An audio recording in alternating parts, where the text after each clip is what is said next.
One of the first things that a man will destroy is a woman's creativity, even if it's her job. Before social media, we didn't have men telling on themselves. Once you hear women's personal accounts of their husbands doing crap like this, you can't unsee it. Now, before I dive into that horrifying example, yet also not at all surprising example, I say this as a professional writer, a writing coach, and as somebody who has watched what's happened to so many of my peers who make a living from being creative. One of the most common and consistent and detrimental thing to a woman's creativity, even and especially if it is her livelihood, is a man. This isn't just women with creative careers. This is literally any successful woman, because men cannot handle a woman who makes more money than them, who is more famous than them, and all that other stuff. I talk about it on here all the time. So many celebrity men, when they marry a celebrity woman who's usually above them, they will literally start knocking her up with babies, then all of a sudden she disappears. Can't have a career if you're breastfeeding all the time and recovering from birth trauma and taking care of all the children that your husband won't parent at all. Yeah, your career is going to kind of fall away. And so many women who are super talented disappear. And as somebody who, the only time that I stopped pursuing my creative career since I started pursuing it in 2006, the only time I wasn't just like so fired up and so excited about it was that 1 year that I was dating that abusive man. I didn't write a single word. It was exhausting. You can't. So now, with all of that, I want you to see a perfect example of why you need to pay attention to this man and how, if he's competitive with you, like even in dumb stuff, if he's negging you, if he's making fun of you, backhanded compliments, if he's trying to get you pregnant, if he's having some sort of crisis. These men are so dramatic, y'all. If he's having some sort of crisis before a big event, right before your college graduation, right before a deadline at your job, it is like really important for you to get a promotion, like the day of or the night before an enormous event that is critical to your success, that man's gonna have some sort of hissy fit over something dumb. The first time my ex threw a TV at me and got violent was the day of my one-woman show. The first time I was creative since being with him, that's when he got super violent. And I still somehow performed, because that's also what survivors do. But it wasn't a good show. Had I stayed in that relationship any longer, I would have probably lost my life. But I may have even lost my career, because these men, whatever fire you have inside of you to be creative, because that's what I believe drives so much of humanity, is clinging to anything creative. Creativity can take so many forms. It doesn't have to be like art or poetry or writing, whatever. If you kill someone's spirit, and creativity is tied to that,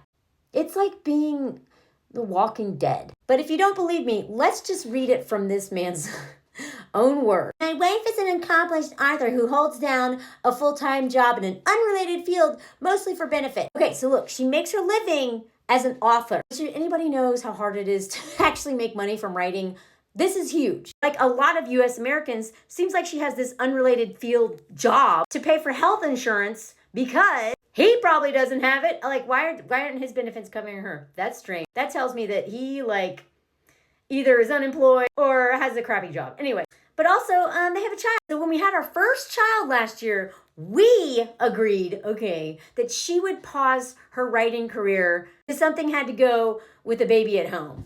And of course, it's her thing. Her career is the one that has to go. Okay, how much do you want to bet that was his idea? Except it turns out she didn't pause it. She got a great idea for a new novel, wrote it secretly during her lunch break at work, and sold it for $100,000. Okay, first of all, as somebody who is a writer and have an agent, $100,000 book proposal is like almost unheard of, unless you're like a celebrity, or like goes in a bidding war between other publishing houses and like the editors. This is like crazy, especially now. It's only getting worse. Out of all the storytellers and writers I know, I only know one person who's had a deal that massive. Anyway, I feel so many things right now. It's hard to be mad at someone when they casually tell you that their son's college education is now paid for. Her lunch hour is technically hers to do as she wishes, but she went against our deal. She could have been home an hour earlier every night this year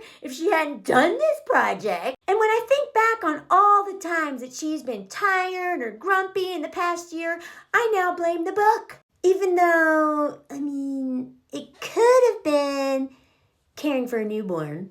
But how do I trust her to keep her word? How should I feel right now? Okay, first of all, like, men have no friends. I mean, every time I talk about men, it all comes down to like, y'all need friends that'll call you on your crap and to heal your trauma and deconstruct patriarchy. Because what? This man is so confused that he wrote into Slate to have a stranger answer him on a public platform.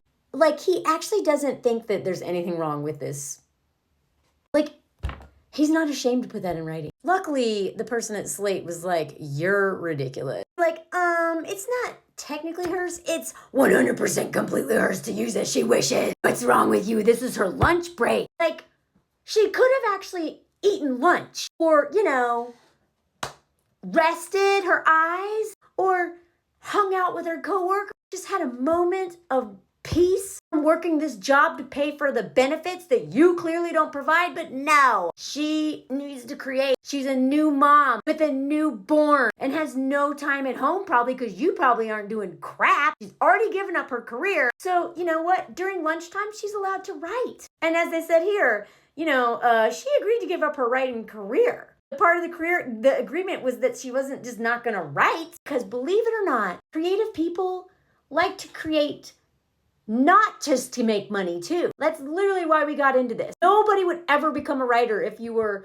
if you didn't enjoy writing for no money, because you usually write for no money for years before you make even the dumbest amount of money.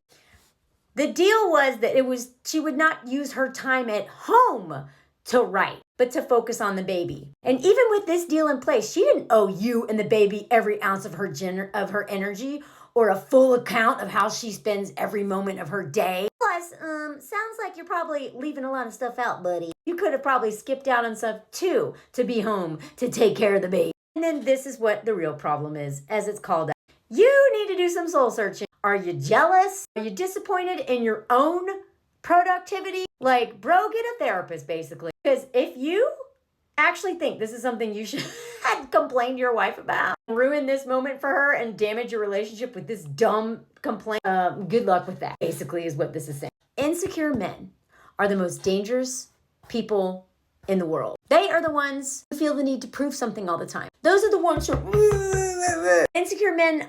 Sometimes are the ones who are like super cocky. They're trying to prove something. And then also they're the ones who are like, God, I'm so stupid. Do not date a man who constantly makes fun of himself. We all make fun of ourselves, but if they're doing it so that you'll be like, no, oh my God, you're so funny, that man's going to exhaust you. That man is also going to destroy you.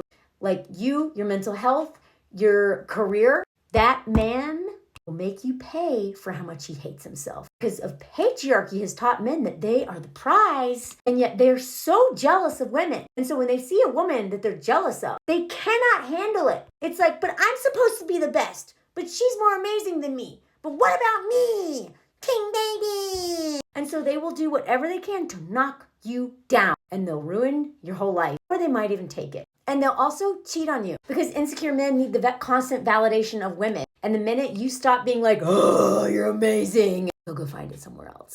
Please be on the lookout for men who say things so that you'll make them feel better. You need your constant validation because they're just who are jealous of you, who compete with you, who neg you, any of that stuff. And you know what? That stuff is only going to come out over time. That's why you also can't just be like, oh my God, he's amazing. Because they're all amazing in the beginning. But over a long period of time, they can't consistently keep this stuff up. And at any point in time, usually when you're pregnant or right after you get married or when you have some sort of major career, the switch up happens and that man's never coming back. You are enemy number one. The most important decision of your life, if you're a woman, is not only if you get married, because we should stop assuming that that's what we're all supposed to do, but who you marry will completely determine the outcome of every area of your life. Do not choose lightly.